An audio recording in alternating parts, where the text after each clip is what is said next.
Good evening and welcome to Watchmen on the Wall. Thank you for joining us. Tonight we feature a talk by international lawyer Iain Benson at the Christian Lawyers Association AGM at Lanseria Airport in Johannesburg. He speaks about the implications of religious freedom internationally and how it applies to South Africa.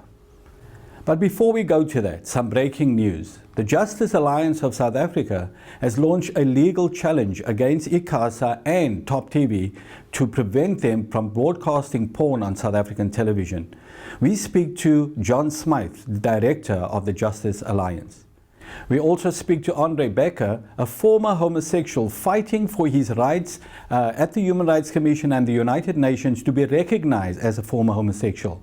We've just discovered that a complaint has been lodged against him with the Human Rights Commission as he fights for equality in South Africa. John Smyth, thank you for inviting us into your home.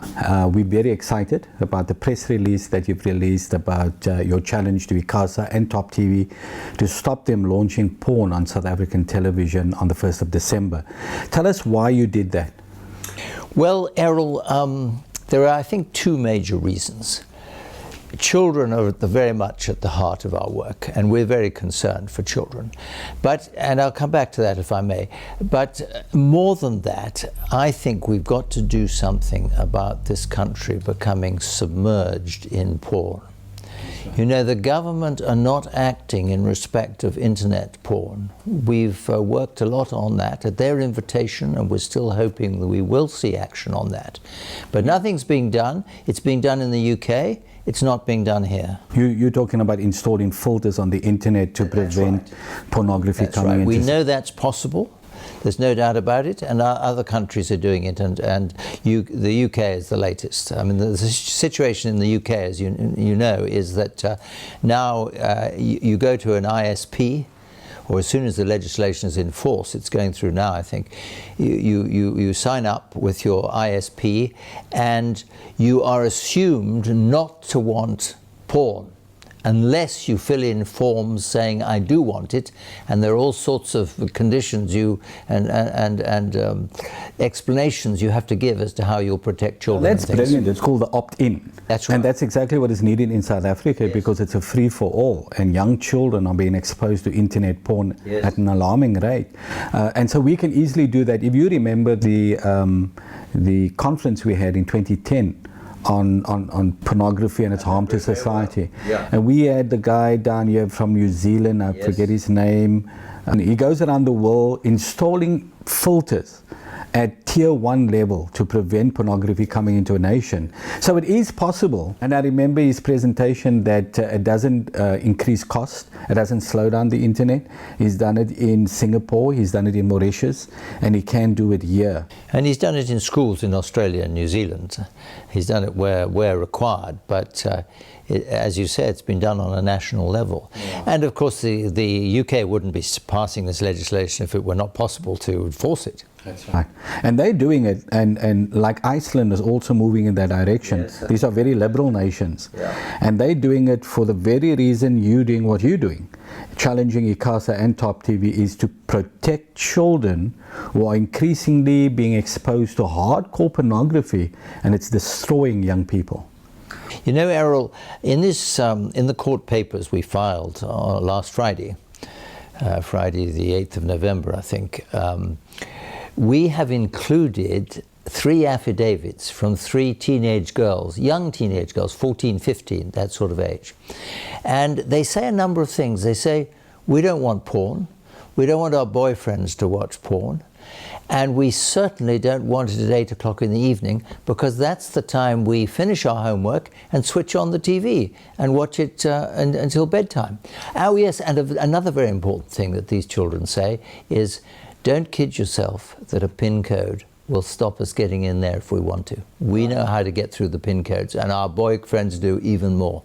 Yeah, I think we've proven that fact, is that young people are more technological savvy than their parents. Absolutely. And all the PIN codes and the blockages that parents are going to try to put into these decoders is not going to present a challenge to them. They're going to overcome that. The other thing I'm worried about, if Top TV, and now they want to change their name to StarSat, because of these Chinese investors. If they launch the 3 hardcore pornographic channels on South African television, there are people that will rent those decoders, record the porn movies off that, put it on discs and sell it to young children. Is there anything preventing them from doing that? I think only if the porn contains child actors. Then of course it becomes an offence to traffic in it at all. But I don't think there is otherwise, just as there isn't anything to prevent the ISPs putting out porn that children watch on their mobile phones on the Cape Flats and then act it out. And not only on the Cape Flats, I think it happens everywhere. But you know, I feel for the children there particularly because so often the answer given here is, oh, we must trust the parents. But so many children in our country don't have the benefit of having 2 strong parents. Maybe they've only got one, and maybe that parent's out at work all day or working at night. They don't have parental supervision. And we need to protect these children. The research shows that single-parent families are the majority in South Africa. The homes with 2-parent families are the minority, yes. Government research shows this. And there are at least 1 million, almost 1 million homes where there are no parents in the home. Both parents have died because of HIV/AIDS or some other reasons, but they are child-headed homes. So who takes care of them? Who prevents them from being exposed to porn? But I think you made a very important point in your press release, and that is that in 2011, when Top TV applied for these licenses to broadcast porn in South Africa, ICASA declined that application on the basis that it normalizes the abuse and the exploitation and harm of women. It makes it almost normal. Because as you know, in pornography, women are always portrayed as subservient. They are abused and seem to be enjoying that. And so that in the minds of people said it's okay to abuse women. They actually enjoy it. And that's why perhaps we have such high rates of abuse, sexual abuse, rape of women and children in South Africa. So they declined the application in 2011 based on that, protecting the human dignity and equality of women. 2 years later, they make a complete about turn and they say there's no connection between pornography and gender-based violence. How do you explain that? Well, they got their legal lines completely muddled. And I think JASA, my organization, regrets very much that we didn't get involved at that stage. You know, we were leaving it to the Family Policy Institute and others because we can't do everything. That's right. But they heard only the lawyer for the Top TV side.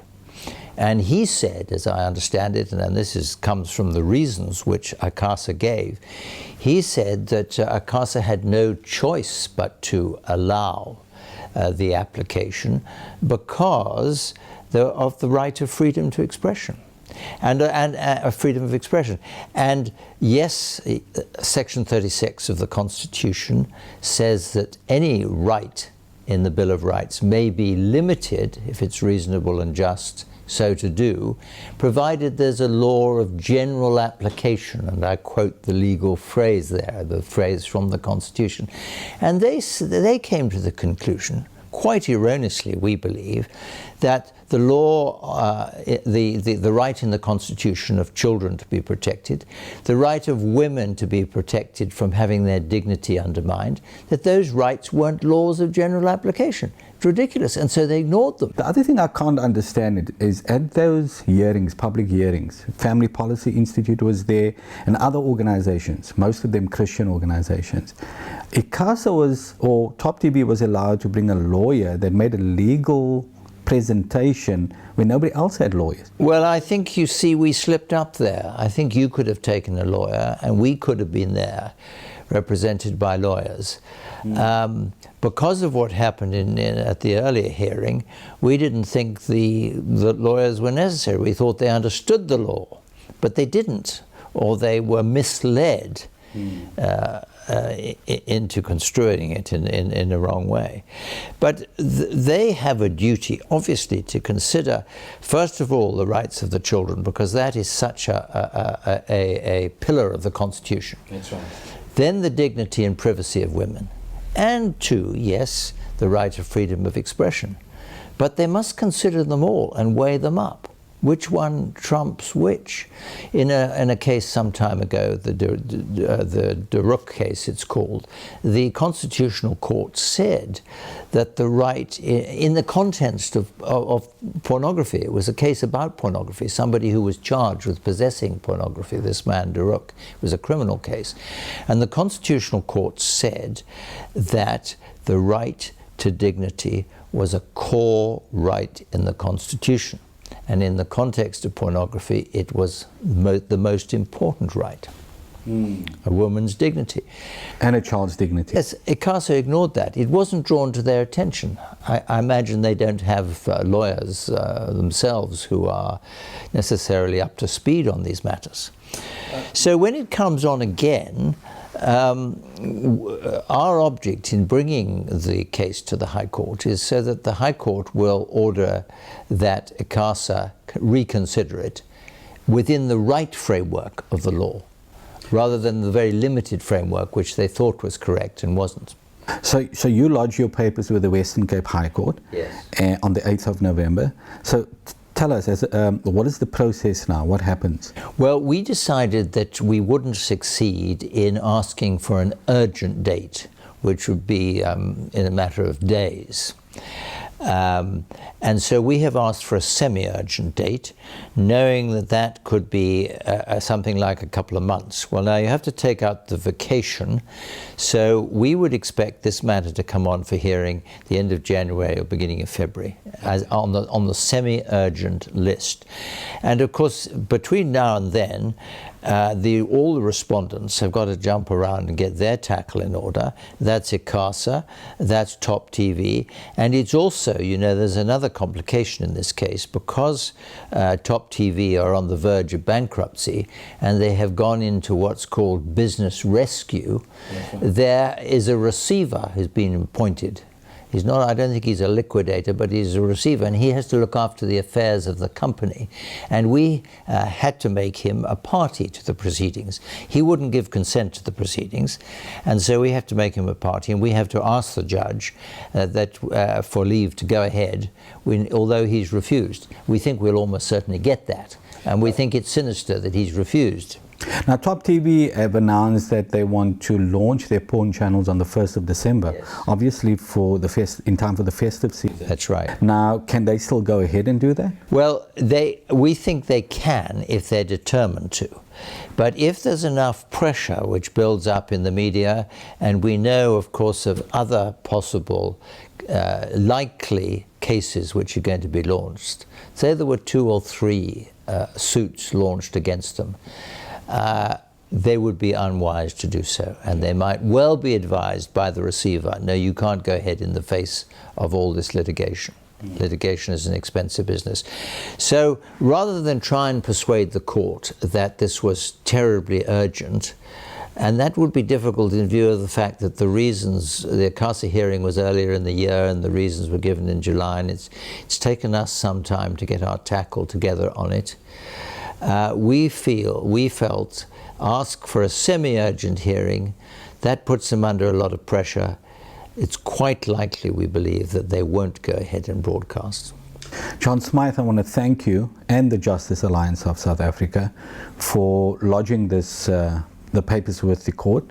We hope that other organizations are going to support you and also launch a challenge against JASA and Top TV. We've got to prevent hardcore porn being broadcast on South African television, especially in the context of the high rates of sexual crimes against women and children. Yes, I'm glad you mentioned that. That's so important. So we want to thank you for what you're doing, and we wish you great success. Thank you very much, Errol. Thank you. I'm here with Andre Becker from New Living Way Ministries, and we're at the Christian Lawyers Association AGM at Lanseria Airport in Johannesburg. Good to be with you, Andre. Now, you're fighting for the recognition and rights of former homosexuals. You believe that former homosexuals are not recognized as people in this country. Homosexuals are, and other groups, but not former homosexuals. You've written to the Human Rights Commission, the United Nations, and tell me what has happened thus far. The Human Rights Commission did reply to me, and they referred the matter to the Gender Equality Commission. Though I did speak to lawyers, and we're going to appeal the decision they made and refer it back to the Human Rights Commission. So you're saying that the South African Human Rights Commission, investigating many churches, cannot find a way to give you your rights as a former homosexual? That's correct. They do recognize that they have the rights to decide on the matter, but they feel that the Gender Equality Commission can do it better. Okay, now I've also heard, and I've seen somewhere, that there might be a investigation against you, or a complaint lodged against you by some organization or other. Can you tell us a little bit about that? Yes, it's the family advocate in Bloemfontein, which is part of the Justice Department, that I received an email from in correspondence with the Human Rights Commission, where they, as a result of an open letter I wrote to the church leaders, and the charge or the complaint they have is that of hate speech, because I refer to homosexuality in the same sense as any of the other deviances like incest or bestiality or even polyamory, and they feel that that is hate speech against them. Okay, Andre, we thank you for your time once again, and I think what we're seeing in this nation with so many attacks coming against the church, it's religious freedom that is under attack, and I want to thank you again for what you're doing, the fight you have, even though the South African Human Rights Commission hasn't given you relief or recognition or the dignity you deserve as a former homosexual, and now there's a complaint lodged against you. We're going to keep tabs of that, and we're going to update our viewers about where this thing is going. Thank you very much, and thank you for the opportunity. We wish Andre Becker well in his quest for recognition as a former homosexual in South Africa. Next up, Iain Benson's talk at the Christian Lawyers Association's AGM in Johannesburg about religious freedom and its implications for South Africa. I have a tremendous breadth to cover on the theme of law and religion, and Teresa has invited me to comment on the objects of the Institute for Public Justice. Reg has mentioned the South African Charter of Religious Rights and Freedoms.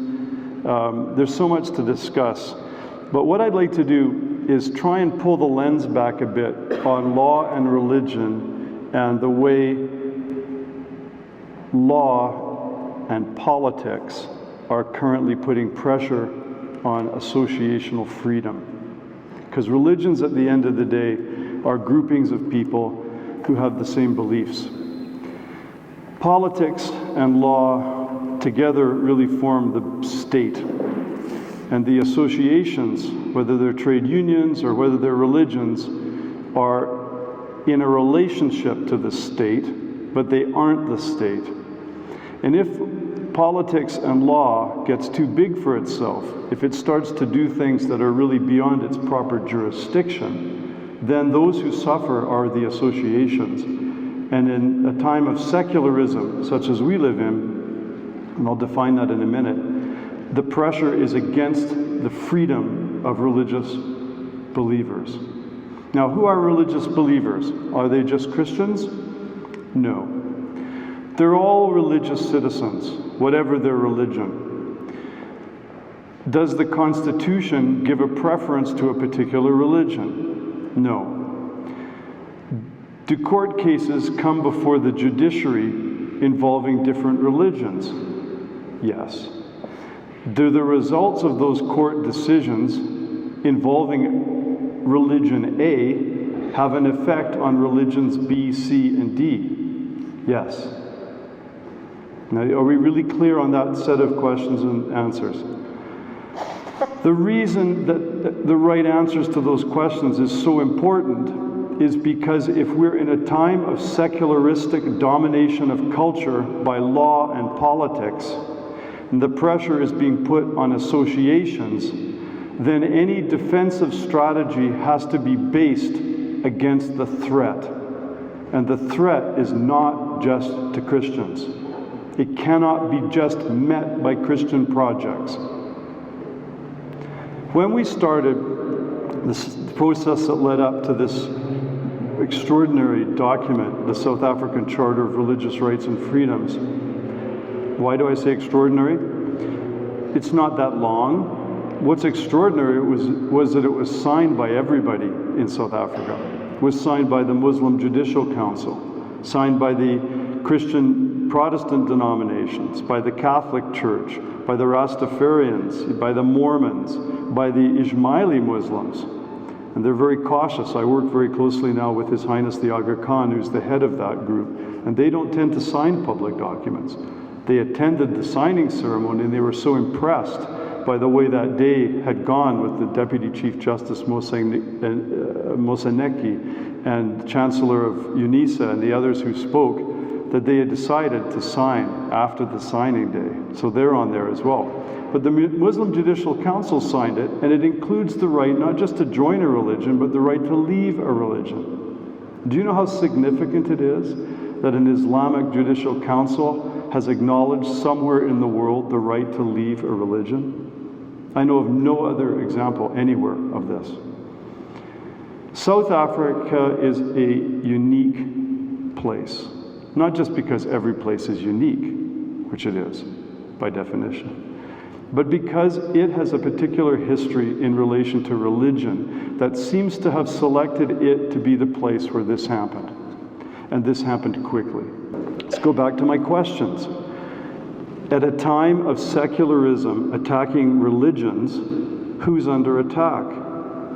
Religions, not just Christians. This means that when the young South Indian girl in the Durban Girls High School wants to wear a nose stud and runs into the uniform rules of the Durban Girls High School and is told that she can't be accommodated, and it leads to a decision called Pile. All the lawyers in the room will know the Pile decision.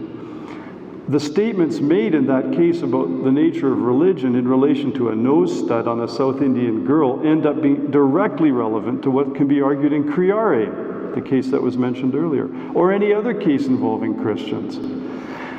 In Canada, the two most important cases on religion in recent times have involved Jewish prayer tents on a condominium balcony in Montreal, a case called Amsalem, and a case a few years later called Multani involving the wearing of a kirpan by a Sikh student in a school setting. Those are the cases we've used in all of the religious cases I've been involved in acting for Christians, because they contain the court's jurisprudence. They contain the reasoning of the court. And the precedent of the High Court is binding on subordinate courts. Therefore, when we go to form a project like the Institute for Public Justice, our objectives need to be framed in terms of the challenges of the day, the realities of jurisprudence, and how the future is going to develop in South Africa in relation to two key terms: diversity and pluralism. Diversity and pluralism are used everywhere and by everyone, but they don't mean what they say. Over and over again, terms like equality are used to argue for inequality. Non-discrimination is used to argue for discrimination. Diversity is used to push homogeneity, sameness. And pluralism is used to push relativism. What we have to do is reclaim a rich language that reflects the protection of difference. And that means the protection of associations. At the center of the challenge we face is the question of ultimately one globe, one world order, or divided belief frameworks that protect freedom and choice and community and difference. That's the central struggle in the world today. Breathe. You can, all of you, imagine this in terms of theology, philosophy, law, At the center, let's speak about the Christian gospel for the moment. At the center of the Christian gospel is the idea of free choice towards love. That's it.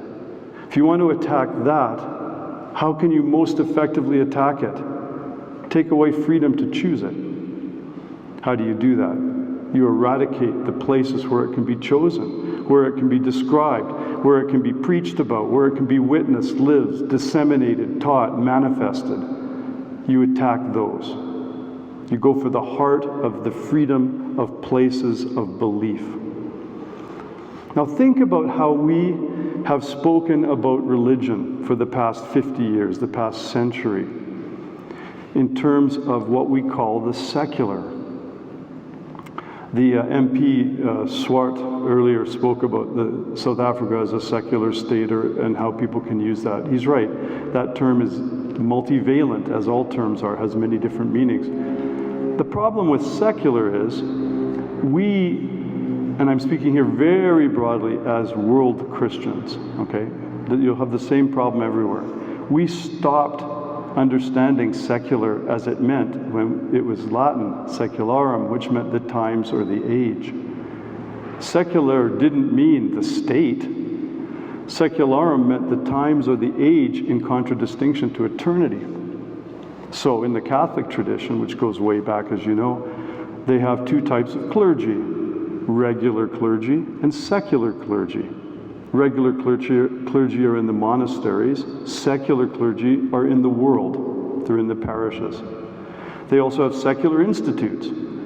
Secular institutes are defined as those institutes founded to further the work of Christ in the world, as opposed to within the church specifically or within the cloisters, monasteries. So you see, that older Christian use of secular as secular clergy or secular institutes points us to a reality that we've lost when we speak about religion and the secular. This understanding of the world divided between the secular state and religions is catastrophic for our involvement in everything. Interestingly, our jurisprudence on religion in South Africa or in Canada supports the idea that religious believers can be in the public. This is called the Institute for Public Justice.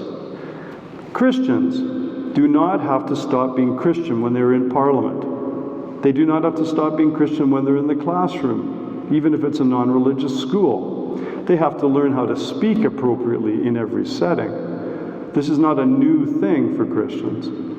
You remember there was a period of time when we had to change the sign that we wore to a fish because the wearing of a cross was immediate execution. We sometimes have to learn, for the sake of what we're doing, to speak in language that better connects with our times, to use symbols that better connect with our times, right? So, secular is not the term we want.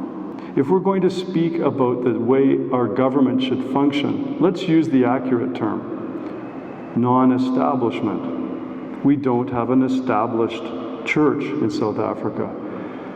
Neither do we have established atheism or agnosticism. They're not established either. Now, the second big mistake Christians have been making, and other religions make it too, in addition to religion and the secular, is they speak about believers as being the Christians. But that's disastrous, because everyone's a believer. The question isn't whether they believe, it's what they believe in. This small shift has huge consequences, because if we limit belief to only us, to our people, the others can say, as Christopher Hitchens wrote, and Dawkins speaks, and Sam Harris writes, I'm not a believer. I don't believe anything. You guys are the believers. I'm an empiricist. I just have facts. And we stand back and we don't really know how to engage that. But in fact, what we really need to understand is that everyone's a believer. The question isn't whether they believe, it's what they believe in. Agnostics are believers. Atheists are believers. And what is the society we live in? A society of different belief systems. So we have to reconfigure our language about the very state we're in. If we're going to create an institute for public justice, then it must be what it claims to be, an institute for public justice. And as I said at the beginning, who's under attack? Who requires justice? Everyone who believes in conscience and religion. Okay? Does this mean that the task of purporting or propounding the gospel, of proclaiming Jesus, is not important? No. It just means that it might have a different venue. Because we're in the business here of an Institute for Public Justice. The work of evangelization will happen where it happens, but if we're trying to communicate with judges, politicians, the media, particularly the higher echelons of the law and the media have been deeply secularized. These people do not understand religious language. If we're trying to communicate to them with language that's deeply religious, we might as well be speaking Swahili in downtown Brooklyn. Or change the languages. We're not going to connect. You know what I mean? So, just to recap, let's go back to understanding religion and the secular, beliefs and culture in new language.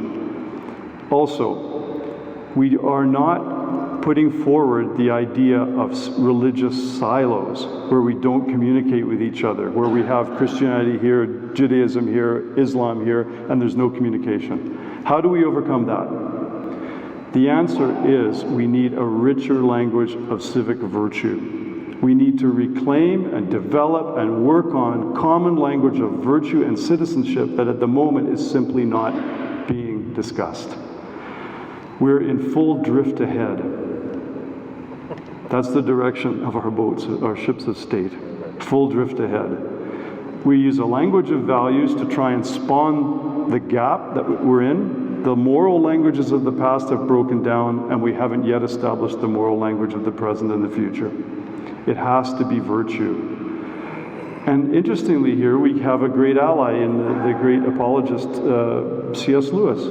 One of his most powerful books, and it's short, and we should all know it, is The Abolition of Man. And it concludes with an appendix which he calls the Tao.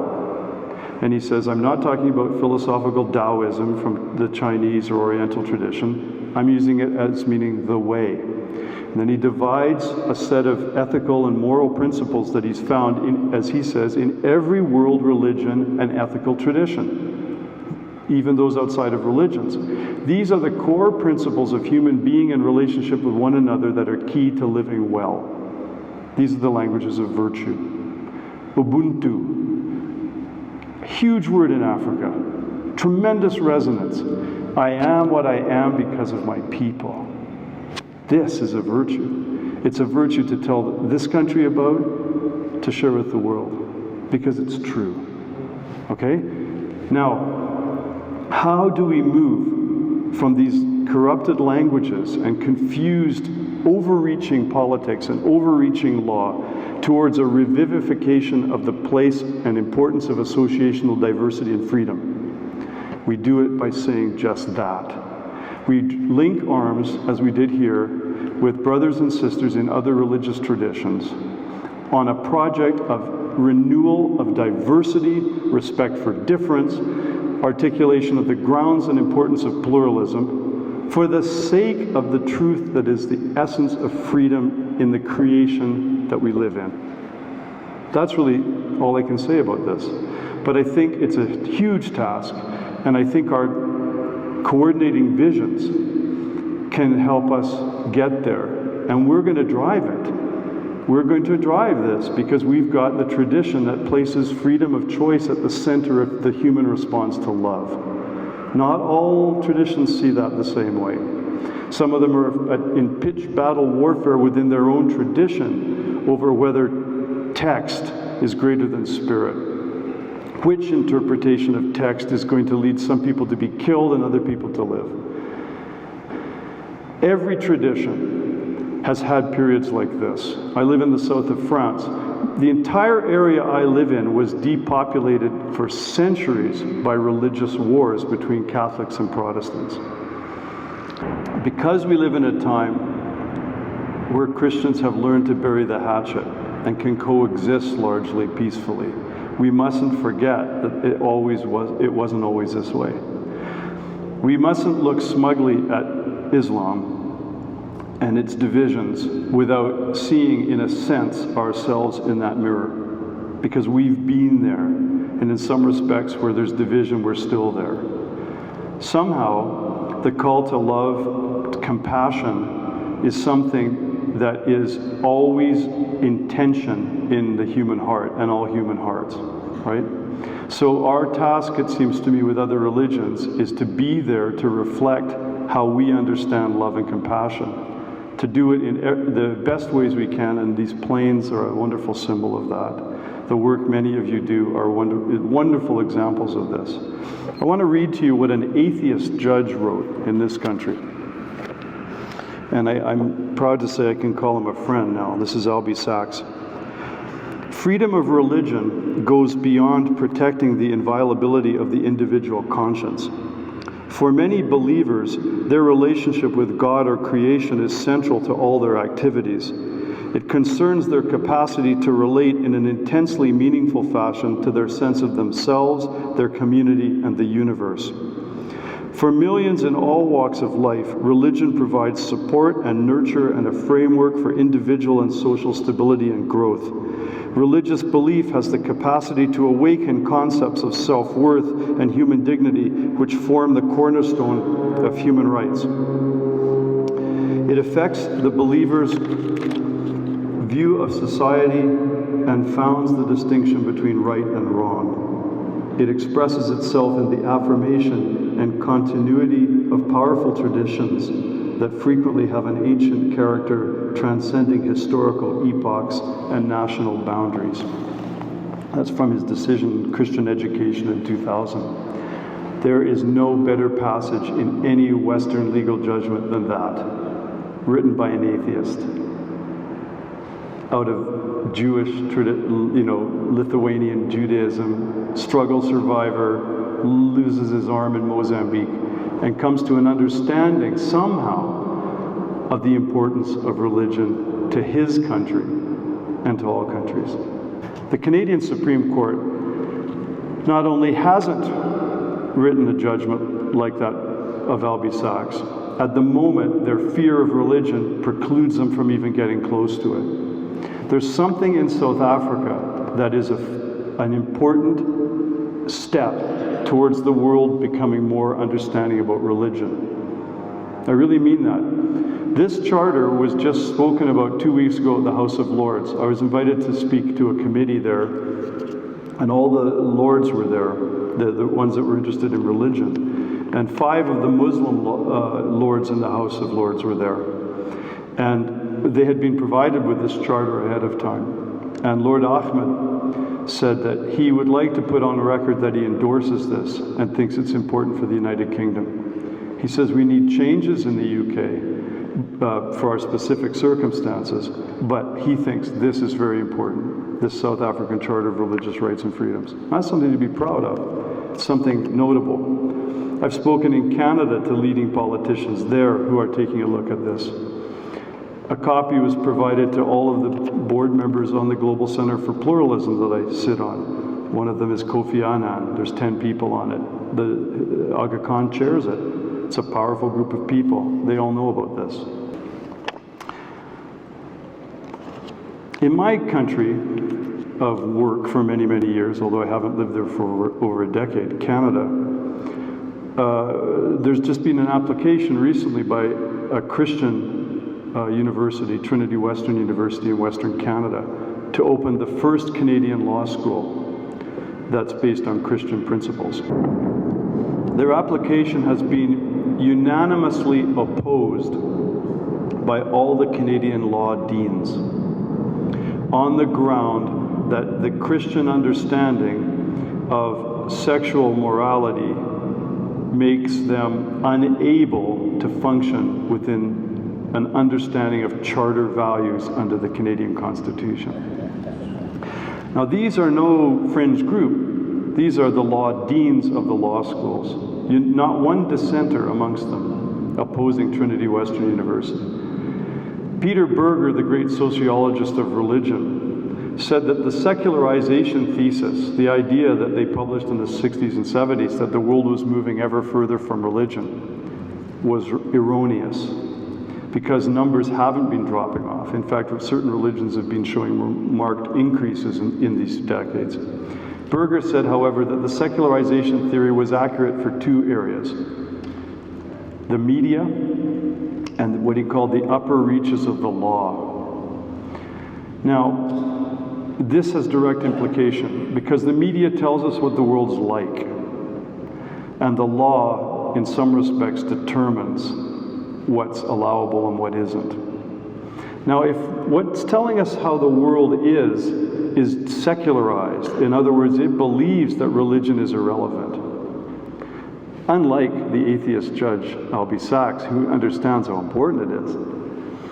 If the secularization of the upper reaches of the law, which obviously hasn't hit Albie Sachs, but has certainly hit the Canadian law deans, if that shows us where the law is going, then our task of describing the importance of religions to cultures and the goods of religion becomes even more difficult with respect to the media and the law. So I don't have much more to say in my little notes, but I hope we have some time for questions. I'll just say this in closing, that religions together, and pluralism and diversity and a proper understanding of them as the places of freedom and choice, these are the only opposition to the omnicompetent state and the global aspirations of Antichrist. Thank you. Okay, I'm talking to Iain Benson, an international lawyer that just gave us a stunning presentation on religious freedom here at the Christian Lawyers Association AGM in Lanseria, Johannesburg. Now, Iain, our viewers are predominantly Christian, and your presentation, you're talking to lawyers, and we have to point that out. But the concern might be raised that from Christians is, are you asking Christian lawyers to compromise their faith? Yes. No, I'm not asking Christian lawyers to compromise their faith at all. They would do whatever they do in this group that they're talking about, establishing the Institute for Public Justice. They would do that deeply imbued with their faith in all ways. What I was asking them to do was to view the task of lawyering and justice in a pluralistic society more broadly than simply just a Christian project. Okay, so you're talking about religious liberty, religious freedom, the principle of that, and not your belief system or your doctrine. No, exactly. That a project involving lawyers around questions of justice would do it paying attention to religious liberty as the ground, rather than say biblical values, or if somebody wanted to use those terms. And my argument was, no, that's too narrow, because you want to really develop an understanding of what religious liberty means, which is broader. Okay, I understand. Now, what do we face with the problem? We established the Institute for Public Justice as a religious freedom institute. We're defending and protecting religious freedom because it's a fundamental right. But what if, say, for example, the Rastafarians come to the IPJ and say, look, we're fighting for our right to smoke weed as a religious observance. We don't agree with that as Christians, so what happens then? Yeah, any institute set up to further a political and legal agenda doesn't have to take every case that comes in the door. They can't. They don't have budget for it. They have to make decisions in priority. And they also have an ethos or a set of beliefs against which they measure the cases they take. Plus, they may decide that on a factual basis, that's not the case to advance a particular understanding of the constitutional provision in question. So that's free. It's up to them to pick and choose what cases they want to take. There may be very good reasons to act for Rastafarians as a faith community on other grounds, and you're quite right. They don't have to take a case involving cannabis. Okay. So it's the principle we're talking about, and I see the wisdom in setting up up an institution that defends religious liberty, especially when we're dealing with the media, the liberal secular media, and we need to get the support of other religions that we're fighting for that principle, because that's the argument we're making. So Iain Benson, we want to thank you for your talk and for coming all the way from, what is it, Canada or France? From France, and joining us here. Okay, it's great pleasure, and I'm a great admirer of South Africa and what's being achieved here. Thank you. Okay. I'm with Reg Willis, the chairperson of the Christian Lawyers Association, and Reg, we're here at Christian Lawyers Association AGM in Lanseria in Johannesburg. Now, a couple of weeks ago, we had the meeting to establish the Institute for Public Justice, which is an organization that is going to be used to defend religious liberty in South Africa. And we spoke about that, and I want to ask you, how does the Christian Lawyers Association fit in with the IPJ and its vision and purpose here in South Africa? Errol, firstly, Christian lawyers. We lawyers, but we are Christians. We subscribe to the Christian faith and the tenets thereof. What we are otherwise is lawyers to our society. We serve our society, most of us our immediate society. Some of us get to serve our society in a more of a social context, representing people in higher courts, representing people's issues in the higher courts. The Christian Lawyers Association has long since identified certain issues in society about which it has specific understandings and views. One of them is religious rights. Naturally, we're all believers in the Christian gospel. But what we have also identified is we have a lot of common ground with other religions.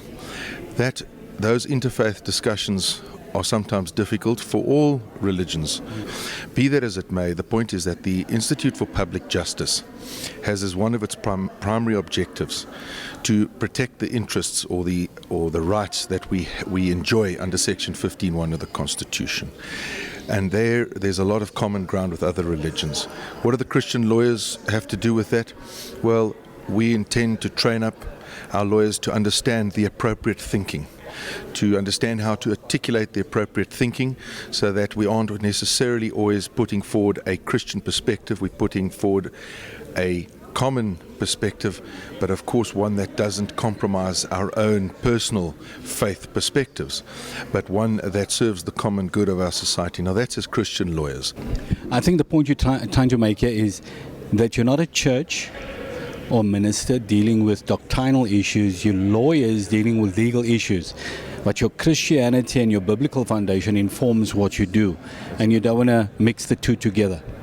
Errol, that's exactly right. We have to draw a distinction between denominations and doctrine and those sorts of issues. The point is that as Christian believers or believers in the Christian faith, in the gospel, whatever the differences are, there's common ground that we're going to have to cover together and that we're going to have to grapple with. And in fact, that extends to other religions, and we need to engage with that. Reg, thanks for clearing that up. I think you made it a lot more simple, and we will speak to you again when the Institute for Public Justice is launched. That's right. Thank you. Thank you, Errol.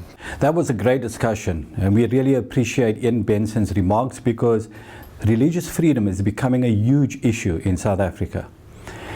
Next, we're going to be speaking to Teresa Conradie about the Institute for Public Justice, whose task it is to protect and defend religious freedom in South Africa. Teresa Conradie, welcome to Cape Town. As a Christian attorney, the vision of the Institute for Public Justice has been on your heart for quite a time now. And at this meeting we have here in Cape Town today, we're talking about establishing how this is going to work. Why do you think an institute of this nature is necessary in South Africa at this time? For a long time, I've felt that there has not been a vehicle whereby Christians can take part in establishing jurisprudence, in establishing case law, in really developing the Bill of Rights, in particular Section 15 of the Bill of Rights, that is about religious freedom, conscience, belief, etc., etc. Because as we see in the media, whatever happens in, for example, in the United States of America, Europe, Canada, is going to come to South Africa. It's just a question of time. So the Institute's researchers must be on top of that. The thing I think most Christians are afraid of is legal precedent being set in South Africa?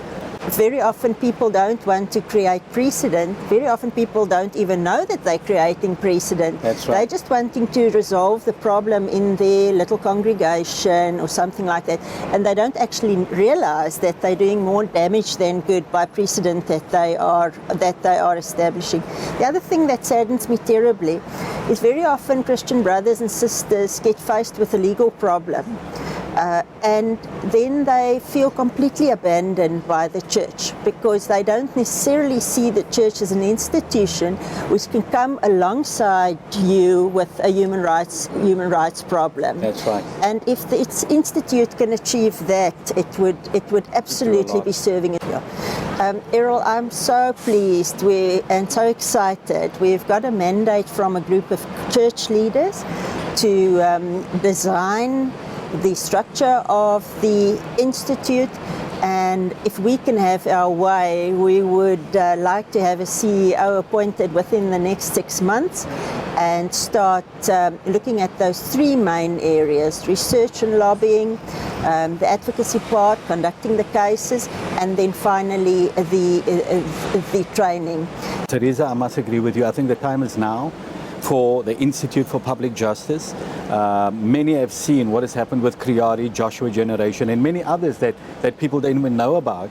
But I think the time is now for Institute. And you're right, the church needs to get behind this. And when we talk about the church, we're talking about the body of Christ in South Africa, business people, church leaders, whoever you are that needs to get behind this thing. Because one of the things that my mind is on already, and it's October 2013, after the elections, the general elections, that's going to be about April, May 2014, hate crimes legislation is going to be tabled in Parliament. And that hate crimes legislation is a huge threat against Christian religious freedoms. Yes. Because what we've seen in Canada, what we've seen in the United States of America, in Sweden, is that hate crimes legislation has been used to prosecute and arrest pastors for preaching the Bible, yes, exactly. For preaching what the Bible says. And that is going to come to South Africa. And I think the Institute of Public Justice would be the vehicle that would be able to educate and inform pastors, churches all over this country, people about how to oppose this, how to make submissions to Parliament, so that there's a clause in that legislation that says preaching the Bible is not a hate crime. Exactly. We've got to do that. We have got the right to express our belief, not just under the freedom of religion, but also the freedom of expression. But we need to learn how to do it. That's right. So that it doesn't exceed the boundaries of what is offensive and what is not offensive. And that's where the IPJ will come in. Very important. Very important. Teresa Conradie, we want to thank you for coming to Cape Town. Wonderful. And thank you for Errol. the vision, for driving this thing. We believe the Institute for Public Justice is going to become one of the most critical institutions in South Africa to serve the Christian church, to protect freedoms and beliefs of every Christian, every business, every church, every organization, parachurch organization. We believe the IPJ is going to do just that. So we bless God for you, and we thank you for the success of the IPJ. Thank you, Errol. And like in anything else in life, it happens by the power of the Holy Spirit. Exactly. And we call on that through prayer. So it's while we're asking everybody for their support financially, etc., in the first place, we must ask El Shaddai to advance this for us. Absolutely. So please pray with us that we get wisdom and grace to be able to design this in the way that God wants us to design it. I agree with you. Thank you. That's our show for tonight. I hope you enjoyed it. Remember to go to our website www.familypolicyinstitute.com and register for our weekly newsletter. Also remember that the latest edition of Joy magazine is now available in all your major retail stores across the country. Thank you for joining us tonight. God bless you, and remember to keep on standing.